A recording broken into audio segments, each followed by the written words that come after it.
Hello and welcome to The Rest is Football with Alan Shearer, Micah Richards and me, Gary Lineker. We saw 27 goals in the Premier League's fixtures in a wild weekend of football. Alan and I are at Match of the Day 2, I hasten to add.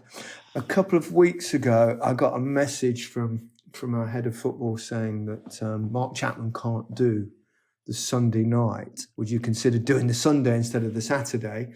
Manchester City, Arsenal. Oh, well, yeah, maybe. Yeah, maybe. And sometimes it's good to check on the reserves, isn't it? See how they're doing.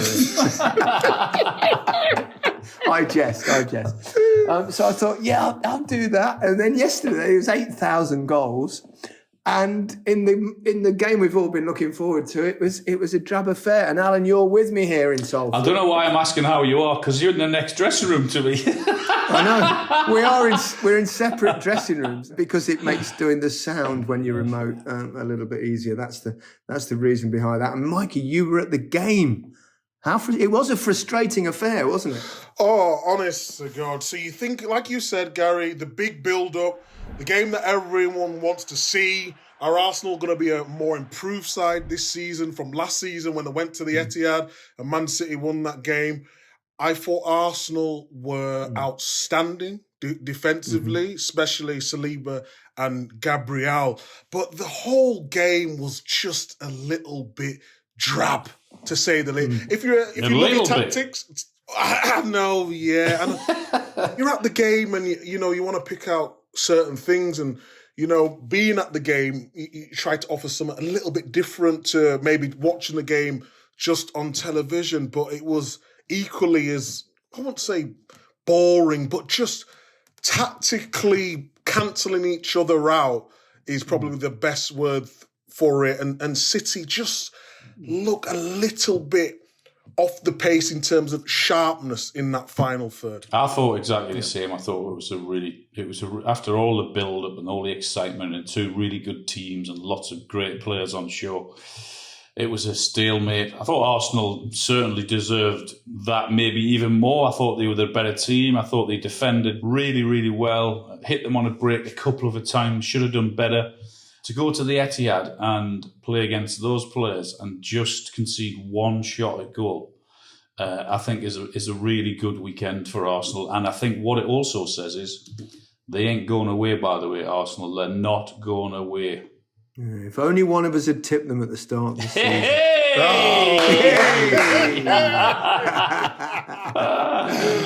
Look at him. Oh, he's back on the Arsenal train now. No, I've just said it all along. I never wavered. The one good thing about this result, it keeps it as a 3-horse race, doesn't it? It would have been anyway, whatever the result, but it keeps it really tight. But I suppose when you talk about Man City, obviously they had a few injuries, 1 or 2 players missing, a kind of unused back four after a while. And every team is entitled to an off day. What is it, 57 games, something like that, without failing to score at the Etihad. So I think, you can cut them slack. And even when they have an off day, like they undeniably did, they still kept a clean sheet, didn't give up many chances, dominated possession and kept the ball, but they lacked that kind of creativity. And also, quite unusually for City, I thought they lacked a little bit of width, particularly when a team is playing you so narrowly that perhaps you could have done with a little bit. Even the wide players that were on the pitch at different times all played fairly narrow, I felt. I don't know whether you concur. Yeah, I would definitely agree with that. It's been strange, hasn't it? So you lose someone like Mahrez who, hugs the touchline. Previously, you've had players like Sané as well. And it's been interesting because when Doku first played, everyone thought he would be that player. And there was the big talk about him and Grealish on that left-hand side. He did really well. But at times, it was just like the go wide and the come back and the circulate the ball again. And there's no real sort of burst of energy. I thought Guardiola at times was really good. But again, he's a centre-half playing left-back in offensive positions, not really going to hurt teams. And I just think at times they're a little bit predictable, and especially when you've got someone who's been alongside Pep in terms of what he wants to do in Arteta. And I just thought Arsenal nullified that threat to perfection. It was almost like Saka was going really, really deep on one side, really helping out. And Man City, for all the possession that they had, I think it was 74% within the game at times, just couldn't unlock the door at times. Are you getting worried? No, you know what? It's. I mean, we spoke about. But he this. wants Arsenal to win it, Alan. He's an Arsenal fan. No, you know what it is? It's going to be a great end to the season. And I mentioned it when I was working on Sky today, is, European football. Man City, Real Madrid, obviously 2 big games. Liverpool have got Atalanta in the Europa League.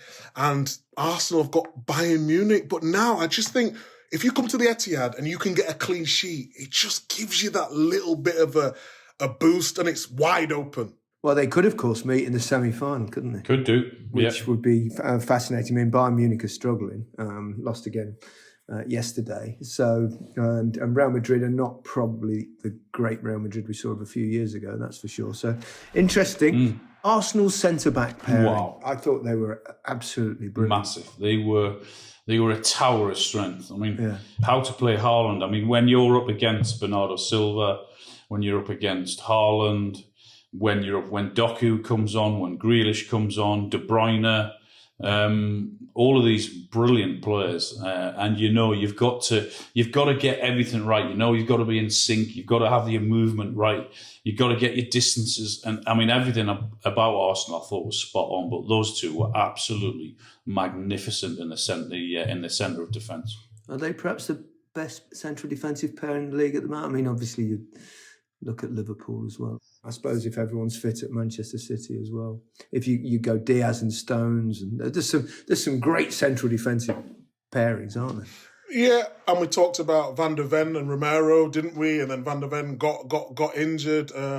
Some really good pairings. But I think when you're watching from a defender's point of view is, Man City are going to have a lot of the ball, but what is your concentration going to be like at the key moments? And I just thought they got it spot on, in terms of positioning, when to go, when to drop off. And then there was basically said, okay, you have the ball wide and we'll flood the centre of the field. It was just amazing. And we've got to give credit to Gabriel. Saliba got man of the match, and I think we always talk about Saliba and how well he's done, but Gabriel has improved so much as well and has become a real leader of that back four. Really has.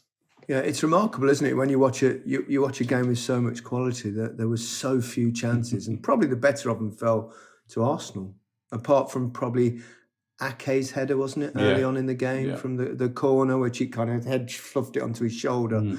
But that aside, I can't really see it. I mean, Haaland at the end, didn't he? One went through his legs when he completely missed the ball, fresh air shot. He didn't have his best day. But, strikers often struggle if when teams are defending really well and there's not much space. But he didn't have his best day. Jesus had 2 or 3 decent chances, didn't he, in the first half? But the best Arsenal chance came late on when they broke on them and they just failed to make that key pass. I think it was Trossard on the left-hand side, was it? And he failed near the end of the game, to pass it in first time into Martinelli, I think it was. That one first-time pass, that was it. They hit them really well on the break, and that one pass, and he didn't play it, then it was chance gone. I heard Roy Keane sitting next to you, Micah, describe Haaland as aside from his goals, as a League Two player, which I thought, I know Roy's being Roy, but it was a tad strong. Yeah, I think, and I'd like to ask you guys this, because especially maybe you, Gary, because you always talk about runs that you make, and I feel at times Haaland makes a lot of great runs. Never all well. You got players behind you who can find a pass, but he seemed a little bit frustrated. And what I've seen is on Man City's goal kicks, Arsenal was sort of going man to man, pushing really high, and then you're thinking Ortega, I thought had a really good game. playing up to Haaland, and Haaland didn't really get hold of the ball for someone of his size. So I won't go as bad as League Two play, but that's something in his game. It's an area of his game that he can improve, and it will improve. As you get older, you learn a few tricks as well. Just to buy yourself a few free kicks, which is a good lean back into people. And then I used to do it a lot because I didn't have his stature. He's such a big guy, so I just lean into defenders, and then they'd hit you, and you kind of. It's not diving, but it's just. But it's not an easy game, Playing up front, when particularly in games like that where the team's deep, so you've got the only time you can't really get it behind because there's no space. Even with the brilliance of Bernardo Silva and Kevin De Bruyne and Foden, particularly against an Arsenal team that defended so well. And then there's a tendency, you want to play up as high as you can, but so the only option you've got is to come deep for the ball, and that's not necessarily strength. I don't think any striker really loves that part of the game, except Mark Hughes was the best I've ever seen it, holding it up and backing into people. So, you have to learn to win a few free kicks, because that's part of the job. It can be frustrating, and at times it will bounce off you. You will lose it. And to be perfectly honest, players that haven't played up front, that always go, he's got to hold it up there. They have no idea how difficult it is. You're getting pressure on the back. You've got midfield players coming at you from the other angle, and it's tight. Particularly nowadays, Alan, when the pitches weren't very good. Nowadays, the excuses are not as great. But, ball bouncing up to your chest, and it's up in the air, and everyone's going, he's not getting hold of it. It was the one thing that used to wind me up from coaches and managers. I even snapped at like Bobby Robson and Terry Venables on it. When I'd hear them go, hold it up, Gary, hold it up. And I'm going, you fucking try holding it up out here. The pitch is shit, the ball's bouncing up in my chest. I'm in 6'4" defender smashing me in the back. Hold it up. All right, honestly, I had a couple of snaps and I always regretted it afterwards. But I was going to say, it's difficult when you've got two meatheads who are prepared to come and smash you from behind as well, isn't it? Yeah, I get it. Micah, Man City haven't beaten a top 5 team this season. Yeah, I mean, the record last season in terms of that wasn't that great either. I think, and then obviously beat Arsenal late doors last season. I think we talk about a team who's going for the league 4 years in a row. At some point, it is going to take its toll, whether that be, I wouldn't say mindset, but just like freshness, When you've got Liverpool, who've got a manager who's leaving at the end of the season, Arsenal, who are trying to win a league in so many years, who are trying to prove to everyone that they belong at the top of the Premier League, and then Man City is still trying to show everyone that they're still within the fight. And before the game, Man City were still favourites. Just because they drew today, it's not a massive drama. But we've been talking about the race for a while, Alan, and we've been talking about Arsenal and Man City and Liverpool because they've had big injuries. They've had youngsters who have come into the squad. They've obviously won the League Cup, and now the favourites to win the league. It's just, and I think it will continue like that for the rest of the season. But in terms of what you said, it is a little bit worrying that they're not just finishing off these, bigger opponents, as it were. Is that a game changer for Mikel Arteta, even if it's only psychologically, getting that point? Because he's struggled, obviously against Pep's teams, particularly at here. So I wonder whether that tactical, almost like he almost won the tactical game, you could say. I think you can fairly say that, even though it was a draw, an away draw is more valuable. And maybe the fact that they've done that, he perhaps just might be, ready to leave home. I think it was psychological when they beat them prior to Christmas. I think that was a big thing for them in doing that, and I think that would have given them huge confidence. And they also would have looked at the other good teams that go against City. They have to be brave, and I thought Arsenal were really brave in what they did today, and the Arsenal just did that. And so today and that result against them prior to Christmas. That really tells us that they're not going anywhere. It must be hard though for City. Obviously, you two played in some top teams where I think back in especially my day, it was sort of end to end. So when Man City they're having against a team which is above them, having 74% possession within the game, and like it's almost like you're expecting the team to come out, but like because they've got so much respect for Man City, it's like, no, we know to get a clean sheet here, this is what we have to do. So in terms of what Gary's saying tactically, I thought Arteta got it spot on. Agreed. Liverpool, they won't go away, that's for sure. I think that's 7 times I think they've come from behind to win this season. They've got bags of spirit, bags of energy. They've got the Klopp factor, particularly with the last season and all that. Great weekend for Liverpool. At times, you thought it was going to be a frustrating afternoon. They go behind early in the game. Welbeck with a great strike, but they kept on going. There was no panic. And it's the same old thing with Liverpool, isn't it? I mean, with the firepower that we've got, if one of them's off, someone else will step up. I mean, Nunez had a really quiet game today, but then Salah, I mean, I don't know, I think he had 12 shots, Salah, and the sign... He likes his shot. It's unbelievable. I mean, he's brilliant. But the sign of a world-class striker is you're going to miss chances, but you keep on getting in there. And he just epitomised that today. He kept on going and going and going. And then the pass from McAllister, who was outstanding, Alexis McAllister in the midfield. It was amazing. But the pass into him, then he finished it off. And they've been amazing just to be, like I said before, doing their business quietly, I would say. You go back to the League Cup final where Chelsea had the best chances to win that game, but they had the courage to stay in the game with the youngsters, and now they've just got this belief. And when you've got Salah in your team, and Harry will know because he put him captain in his fantasy football. I went with Son, so we're all right. But I just love his mentality because in the first half,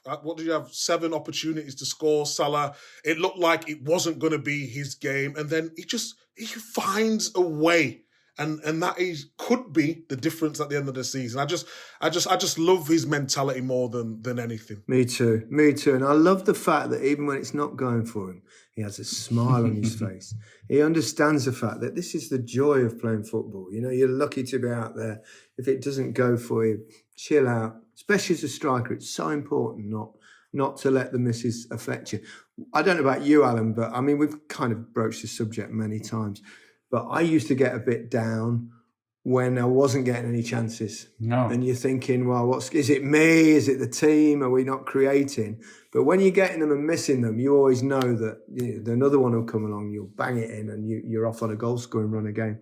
And Salah's got that about him, hasn't he? He's never afraid to have a go. In fact, he sometimes probably has a go a little bit too much in terms of his teammates, I would imagine, because he does like a little pop at goal from anyone. Never, ever, ever worry when you're missing chances. Worry when you're not getting bloody chances. Yeah. Never mind. You've got to get in there to miss them and keep on going and keep believing. And I mean, he is the perfect example of not being afraid to shoot and not being afraid to miss chances. I thought Brighton had a good go. I thought they played pretty well. And it's interesting, obviously, because Roberto De Zerbi has been linked with possibly taking over from Klopp at the end of the season. And let's not forget that Xabi Alonso announced this weekend that he wants to stay at Leverkusen for another season. And I think that's probably... I mean, if I was him, I don't think I'd want to follow Klopp. I think I might want to follow the one after Klopp. If he wants to go to Liverpool at all, he might be thinking about Real Madrid because Ancelotti, another year. Who knows what's in his mind, but it's an interesting decision. But De Zerbi, he's got that passion, hasn't he? That kind of exuberance that I think you probably need to follow in Klopp's footsteps. Thoughts? Yeah, I like it. I think he's a brilliant manager. His record against Liverpool is very good. I think with the last 4 games prior to this game, he'd been unbeaten, if I remember correctly. He's brave in the way he approaches the game. How many teams go to Anfield and just sit in? Brighton didn't do that at all. I thought they were outstanding in the way they approached it. A little bit unlucky at times, and maybe a lack of quality in certain areas, but they had a go. I thought Adingra was brilliant. I like him. He was giving Konsa and Bradley trouble down his left-hand side, their right-hand side. And yes, I like him. And I remember him from Sassuolo in Serie A.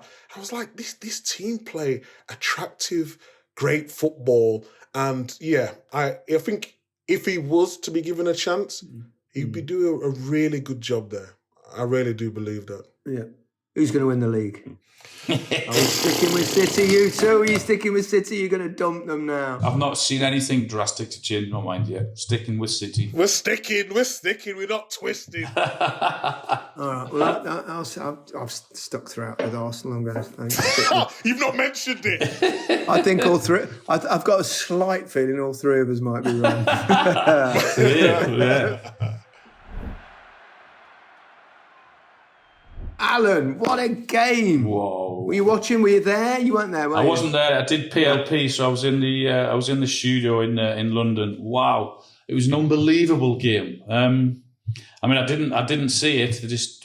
I thought West Ham were really good up until they made their substitutions, and then that gave Newcastle an opportunity.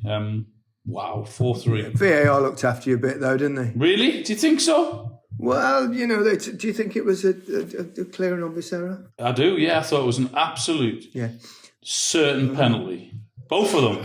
Are you being serious? Come on now. Let's be honest. It was a certain penalty. It wasn't. I mean, I tend to think it might just have been a foul. I don't know because he stuck his leg in front, but I'm not sure it was I'm certain. That is a ridiculous decision. Really? Why? He's absolutely wiped him out. Totally wiped him out in the box. Why is that ridiculous? Hold on. Phillips is about to kick the ball. He's put his leg back, swinging through. He's about to kick the ball, but carry on. And if Gordon would have touched the ball and the second... If my auntie had bollocks, should be my uncle. I've seen your auntie. But he didn't touch the ball. So basically, he's put his leg in front of Phillips's foot where he's about to swing and hit the ball. He's nowhere near the ball. So it's actually, it could be perceived as a foul. Who says you have to actually make contact with the ball or be near the ball or not? That means so I can whack someone in the box. It just means I'm near the ball. You still get a penalty. That's ridiculous. He put his foot... Why? I don't make the rules. That is ridiculous. What's the ball got to do with it? He's wiped him out. He didn't touch the ball. He's swinging his leg. So if someone's swinging a leg about to thingy and someone puts their foot just before you're about to swing it, that's not a foul, is it? Come on. Oh, come on. Ridiculous. Well, the fact you both disagreeing suggests it wasn't a clear and obvious error. Exactly. So therefore, maybe. It was a funny one because that thing where if you see someone kick the ball and you deliberately put your foot in front of the ball, it's kind of it's a grey area. What about the West Ham goal, the quick free kick when Shah's on the ground holding his face and the ref allows it? We're not talking about that though, are we? We're talking about a specific incident. But referees' decisions aside, it was quite the comeback, right? Particularly at the end, wasn't it? I didn't understand what Eddie did in terms of the substitution. Lascelles came off injured and he then changed the whole back four with one substitution, which I thought was a bit of an error, but he certainly made up for that in the second half with his substitutions. I mean, he took Kraft off, who he'd brought on, because he'd moved Share from one side of centre-half to the other. He moved Livramento from right-back to left-back. He moved the left-back Dan Burn to centre-half. And then they conceded and they were all over the place. But then in the second half, he took Kraft off. He brought Hall on. He brought Barnes on.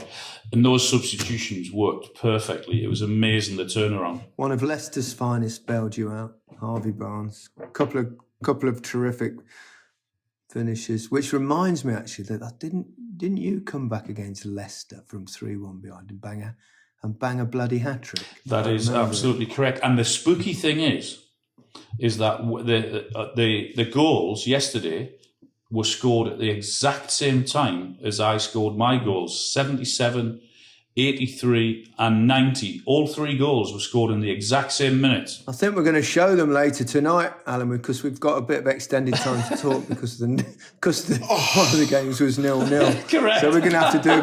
it's another share of loving, Micah. I mean, what's going on? I'm not watching. I watch the first bit. As soon as you go into that, I'm switching off. Micah, look, you watch it, you might learn something.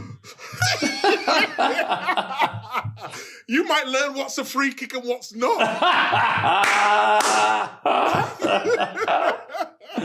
Gordon and Bowen again, I thought did quite well in terms of getting themselves on the plane. I know there's a lot of players in contention for those positions, but I thought they both played well. Yeah, I did. I thought they did. I thought both of them again played well, showed enough. I mean, Gordon I thought was brilliant. Bowen took it and got another goal, and they're both having really impressive seasons. Yeah. We seem to mention Burnley a lot, but they deserve a bit of a pat on the back on that one. And I think we can all agree that they were done over by VAR, weren't they? I mean, dearie me. Well, done over by the referee. I mean, good. Well, the referee first, but then VAR should have, seen that it, wasn't. That was shocking, though, wasn't it? Yeah, it was terrible. And it is costing people. I've never seen Vincent Kompany lose his cool like that because he knows how important it is, and it's been tough for Burnley. We've all seen it this season, and it sort of 10 men. It galvanised them a little bit. The spirit was there to show they're still fighting. It's a bit late now, but it shows you what they've still got. Bit like Sheffield United, although it went wrong for them. They went at 14 minutes of injury time.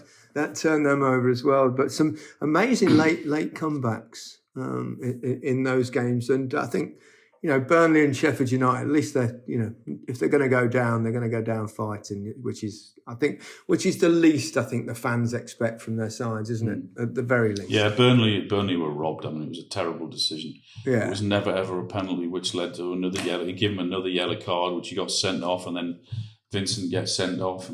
But to come back from that disappointment and then go again and get the point. And Sheffield United getting their point after being they were 3-1 up as well, weren't they? And as soon as Fulham scored, you thought, oh, here we go. But yeah, you're right. At least they're putting up a bit of a fight. Yeah. In terms of that 4th spot, I still think it's going to be precarious for English clubs to get 5 teams next year. We're still a little bit behind. A lot will depend on how our teams perform over the next in the next. Round or two, but both Villa and Spurs. Spurs found, they found it very difficult against Luton, as many teams have actually done, but they found a way. Yep, they found a way, and I was ecstatic. Because you've got Son as captain. Correct, Gary. I know how you think, Micah. And did you see his chance? And he went off one post onto the other. And then the one that didn't quite go over the line, like a millimetre from going over. Oh my God. I thought it was going to be a bad day, but then he pulls one. Son, honest. Oh, yeah. Wow, what a player he is and continues to be. But yeah, fair play to Spurs, still playing brave football, attacking football, and they're here to stay. They really are. I thought Johnson did well. Yeah, I like the tactical switch with Kulusevski not really playing to the full potential. Brought in Johnson and did really well when he come on. So Micah, yeah, Spurs looking good. Yep. Question for you: are Spurs a better team without Harry Kane? More points, more goals. Well, it looks like Leverkusen are going to win league. I know. They won yesterday. Again, Leverkusen, that team, let's remind it, I know we've spoke about them many times, but they've gone the entirety of this season in all competitions without losing a game. In 2 of the games against Karabag in the Europa League, they managed to come from 2 down on both occasions with late goals. Yesterday, they were 1 down after 88 minutes and managed to win 2-1. Bayern Munich subsequently lost, and now I think it's like 13 points or something. It's done. It's toast. Very rare. What was it, 11 seasons running, wasn't it? Bayern Munich or something won the league. So, Wow. who's going to finish fourth, Villa or Spurs? I don't think it'd be United now dropping points again. No. United aren't finishing fourth. No chance. They're not finishing fourth. Spurs for me. Ooh, I'll go with the villains, the mighty villains. Yeah. I'll go, why not? Well, I'm very much hoping Spurs do it. Nothing against Aston Villa fans, but I never scored at that bloody place. And they are played for Tottenham, so I'll be rooting for them. But I think it might be tight. But as for United, they just got no consistency whatsoever. You get one great performance where they go gung ho and play brilliantly against Liverpool, and then the next game they're completely outplayed. It's their season. That's why that's who they are and what they are, isn't it? So unpredictable. You just never know what you're going to get from them. I mean, they were terrible yesterday, weren't they? They were awful. It was nice to see Mason Mount, though, get a goal because he's had Yes, I agree. a difficult season, injury, and then lack of form. And you could see when he ran over to the fans, it really meant a lot to him. And hopefully that can now springboard him to having a more of a... it's not going to have an amazing season, but just more for his confidence and going forward. Yeah, I like Mason Mount. I always thought he's a fabulously talented young player, great work ethic. And I think he was one of many players that struggled when Chelsea lost their way. And that can have an effect on players in various forms. And then, as you say, he's got the break, go to United, and it's not happened for him mainly because of injury, I think.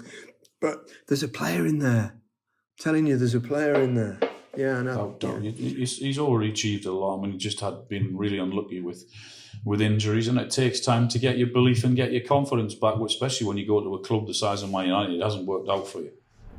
Fulham came back, obviously, very late in that game, as you mentioned, Alan. But Muniz is scoring the goals, and he Jermaine Genius look-alike that we. But he certainly scores more consistently than Jermaine did, I think. But brilliant scissor kick goal right at the death, which broke the hearts. He's having a really good year, isn't he? I mean, he was on loan at, I think it was Middlesbrough last season, wasn't it? But he's done really well for them, particularly this year, and his confidence is flying. And that finish he had yesterday was amazing, great finish. Yeah. I think he's the top scorer in the league since the turn of the year. It's amazing, isn't it? Confidence, that's what it does for you. Fair play. I think, Fulham have had a really good season. I know we don't talk about perhaps the teams in mid-table as much as you do about the teams at the top and the teams at the very bottom. I've talked about that in terms of the running order on Match of the Day. That, you generally start at the top of the table, particularly at that time of the year, and then you'll probably drop down to the precarious nature of the relegation race, and then you jump up perhaps to who's going to be in the Champions League and European spots, and then the games that between sides in the middle of the table are generally really low in the running order, with, I would say, perhaps the exception, Alan, of Newcastle West Ham, because occasionally you'll get a game that kind of usurps all that. Oh, come on. 3-1 down, 4-3 up. Absolutely. What a game. What an atmosphere. 2 great goals from Harvey Barnes. Boom! Newcastle are back in the hunt for a European place. He's back. He's happy. Can you remember what he was like yesterday when it was 3-1? You're in the bottom half at that point, just about. Yeah, oh dear. Football, Football never ceases to amaze us. But that's all we've got time for today. We will see you next time for our questions episode on Wednesday. If you have any questions that you would like to ask us, please join our newsletter at therestisfootball.com. It's absolutely free, of course. So goodbye from me. Goodbye from me. And goodbye from me. Have a great week, everyone.